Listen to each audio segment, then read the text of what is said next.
Good morning students. Class 1 में आपका स्वागत है।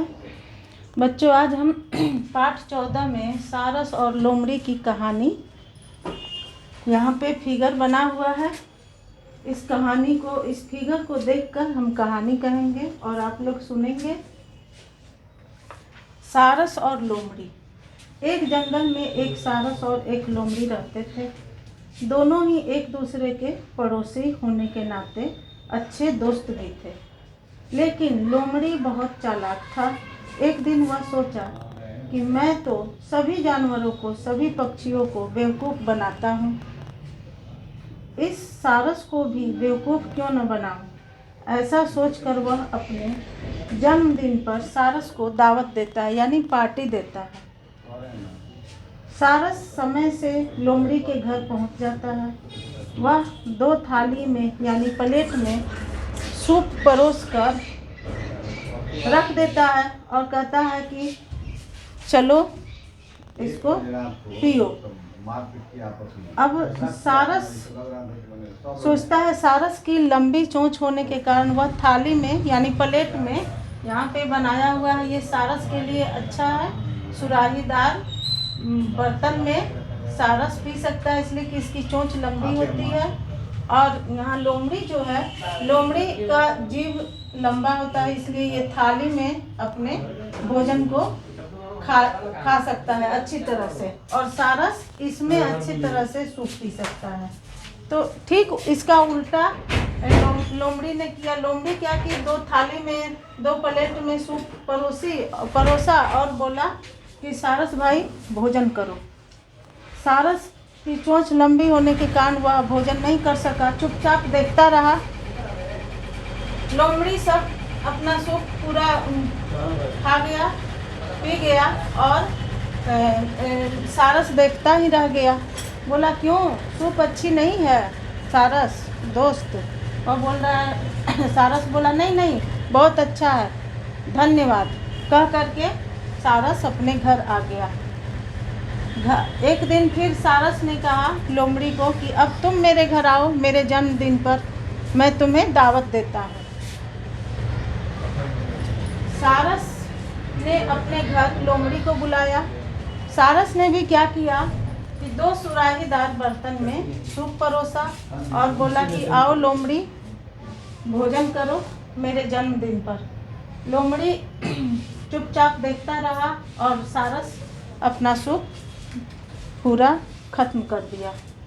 तब सारस ने कहा, क्यों लोमड़ी, सूप अच्छी नहीं है? लोमड़ी ने कहा, नहीं नहीं बहुत अच्छा है। और अंदर ही अंदर लोमड़ी सोचने लगा कि मैंने इसे मूर्ख बनाया, मेरा ही किया हुआ, पर ये भी मुझे मूर्ख बना दिया है। सारस बहुत समझदार है लग रहा है, मैं इसे मूर्ख नहीं बना सकता हूँ। इस तरह बच्चों, लोमड़ी ने जैसा किया वैसा ही सारस ने किया। इसलिए हमें किसी को परेशान नहीं करना चाहिए। इस कहानी से हमें यह शिक्षा मिलती है कि जैसी करनी वैसी भरनी। इसलिए हमें सबके साथ अच्छा व्यवहार करना चाहिए। लोमड़ी ने सारस के साथ अच्छा व्यवहार नहीं किया, तो इसलिए सारस भी उसके साथ वैसा ही व्यवहार किया। तो इस कहानी को क्या कहेंगे? जैसी करनी वैसी भरनी।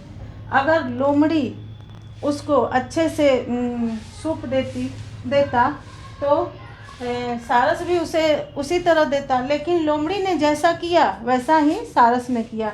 यानी लोमड़ी तो चालाक था ही, साथ साथ सारस भी बहुत चालाक था और लोमड़ी का चालाकी वो समझ गया। इसलिए दोनों फिर अपने अपने घर पर रहने लगे और लोमड़ी समझ गया कि मेरी चालाकी सारस को समझ में आ गई है, और सारस भी समझ गया कि लोमड़ी मुझे उल्लू बना रहा था। उल्लू बनाने का मतलब होता है बेवकूफ़ बनाना। उल्लू बनाने का मतलब होता है बच्चों कि बेवकूफ़ बनाना। लोमड़ी चाह रहा था कि सारस को बेवकूफ़ बनाए, लेकिन सारस ने ही लोमड़ी को बेवकूफ़ बना दिया। इसलिए इस कहानी से हमें यह शिक्षा मिलती है कि जैसी करनी वैसी भरनी, और हमें सबसे अच्छा व्यवहार करना चाहिए। इस कहानी से मतलब नैतिक शिक्षा या मोरल एजुकेशन पर ये कहानी आधारित है। नैतिक शिक्षा इसे कहते हैं, और हमें सबके साथ अच्छा व्यवहार करना चाहिए, किसी का मजाक नहीं उड़ाना चाहिए और किसी को उल्लू नहीं बनाना चाहिए, यानी बेवकूफ़ नहीं बनाना चाहिए। धन्यवाद। नेक्स्ट क्लास में।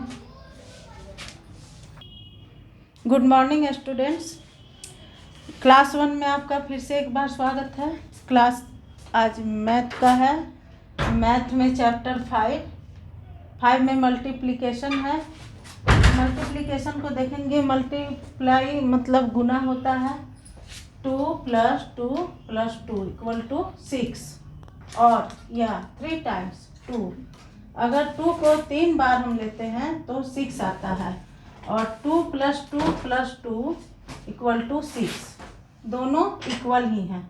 We write 3 multiplication 2 = 6। हम इस तरह भी लिख सकते हैं।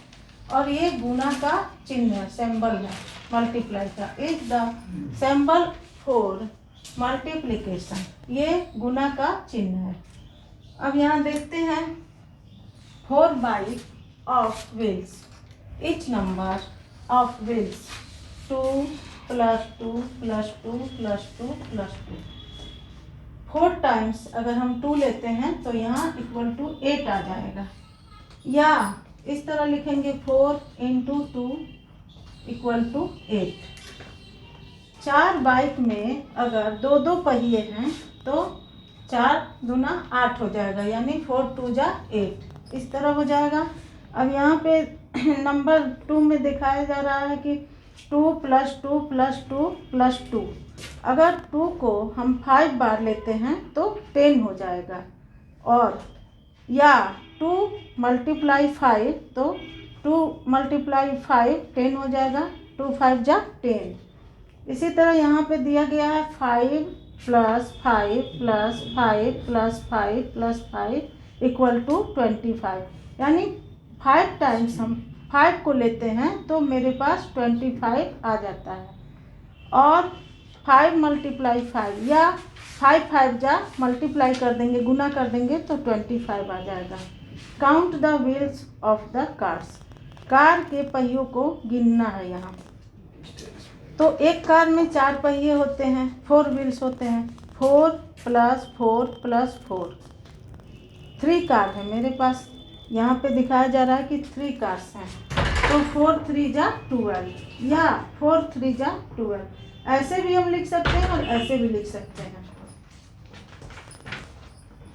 यहाँ पे दिखाया गया है let us count and right the multiplication result. यहाँ पे एक्वेरियम दिखा रहा है और इसमें 3 मछलियाँ हैं।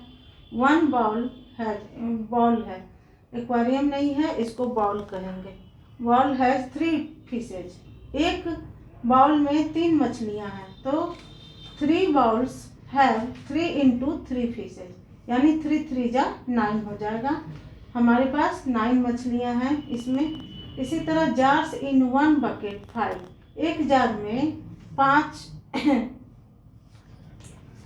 नहीं, एक डलिया में 5 जार हैं। 5 जार हैं तो इसमें 3 बकेट 3 × 5 यानी 3 × 5 15 हो जाएगा। 3 × 5 = 15। इसी तरह इसको भी यहाँ पे दिया गया है 4 × 4 = 16। बैलून्स हैं मेरे पास 4 1 2 3 4 1 2 3 4 4 4 का मतलब बंच है, गुच्छा है 4 जगह। तो 1 बंच 2 बंच 3 बंच 4 बंच, तो 4 × 4 = 16 हो जाएगा।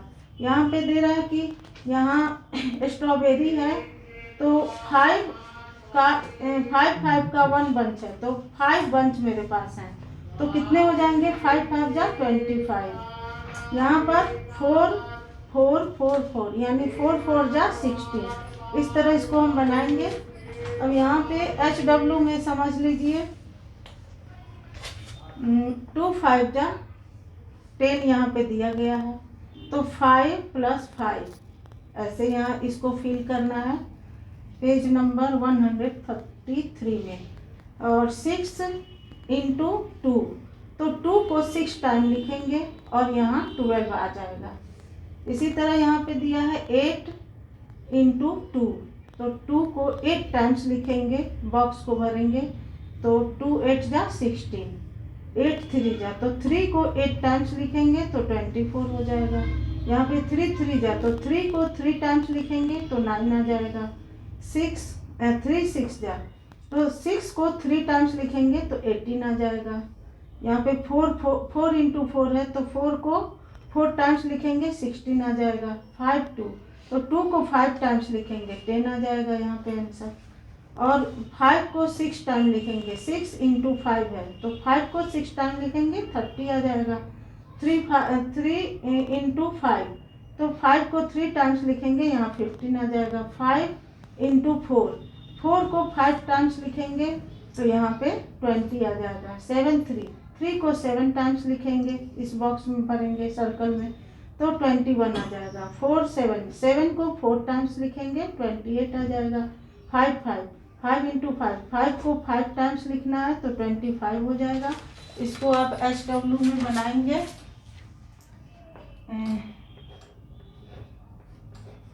do the CW in copy and book।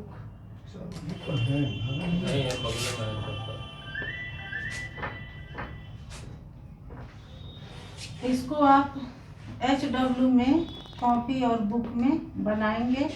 Chapter 5 को कंप्लीट कर लेना है, बहुत पीछे हो गया है मैथ में। चैप्टर 5 को कंप्लीट करेंगे।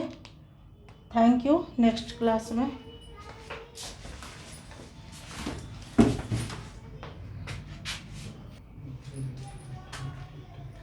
Good morning students. क्लास 1 में सब्जेक्ट इंग्लिश ग्रामर में हम लोग चैप्टर 17 प्रीपोजिशंस पढ़ेंगे। प्रीपोजिशंस, तो प्रीपोजिशन क्या है पहले ये जानते हैं। A preposition is a word with another showing how they are related. यानी एक प्रीपोजिशन एक ऐसा शब्द है जो ये दर्शाता है, ये शो करता है कि वो दूसरों को कैसे कनेक्ट करता है, एक दूसरे को कैसे कनेक्ट करता है, यानी नाउन और या प्रोनाउन को कैसे कनेक्ट करता है दूसरे वर्ड्स के साथ। तो सम प्रीपोजिशन टेल अबाउट पोजीशन और प्लेस। कुछ प्रीपोजिशन जो होते हैं वो हमें स्थिति और जगह के बारे में, स्थान के बारे में बताते हैं, सेंटेंस के बारे में कि किस स्थिति में है या किस प्लेस पे है। जैसे यहाँ कुछ एग्जांपल्स दिए गए हैं। Books are on the table, तो ये क्या बता रहा है, books are on the table, यानी किताबें जो हैं, किताबें टेबल के ऊपर है। ऑन का मतलब क्या होता है, ऊपर, तो किताबें टेबल के ऊपर है, यानी मेज के ऊपर है। तो ये स्थिति बता रहा है कि किस स्थिति में है वहाँ पे। Bags is in the cupboard, यानी बैग्स कहाँ है, बैग जो है वो कपबोर्ड में यानी अलमीरा में अंदर, अलमीरा के अंदर है। Balls is under the table, ball कहाँ है, गेंद कहाँ है, टेबल के नीचे है।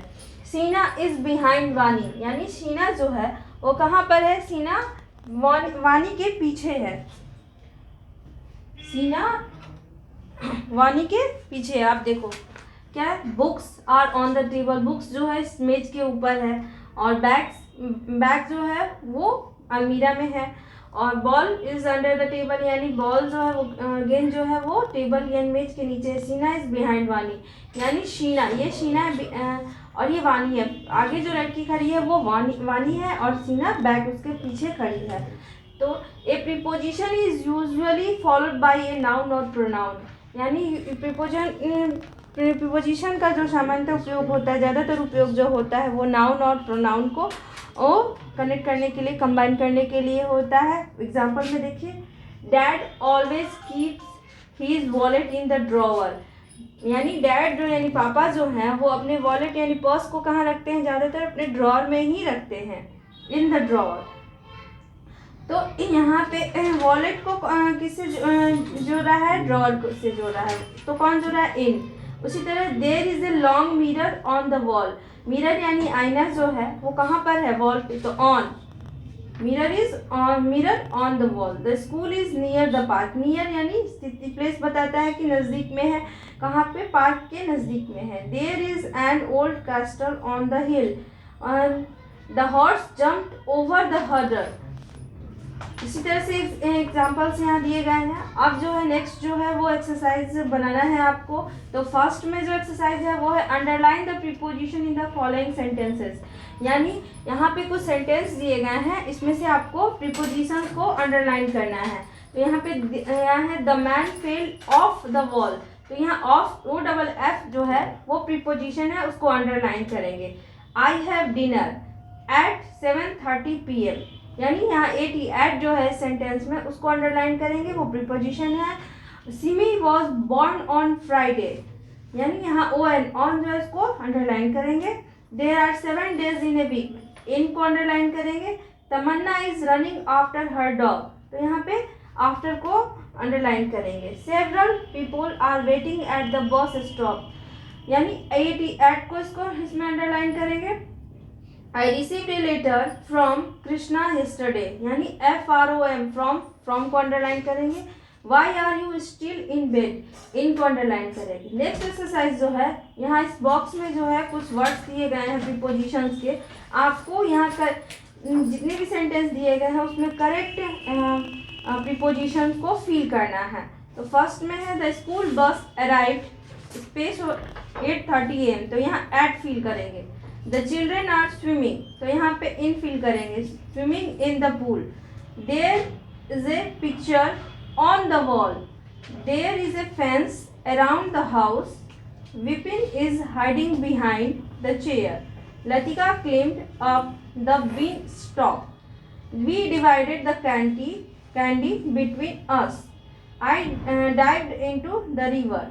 इस तरह से ये चैप्टर जो है वो आपका ख़त्म होता है। आपको इस एक्सरसाइज को बुक में फिल करना है और साथ ही प्रीपोजिशन जो हमने बोर्ड पे लिखा है उसको याद करना है। Thank you. नेक्स्ट अगले क्लास में।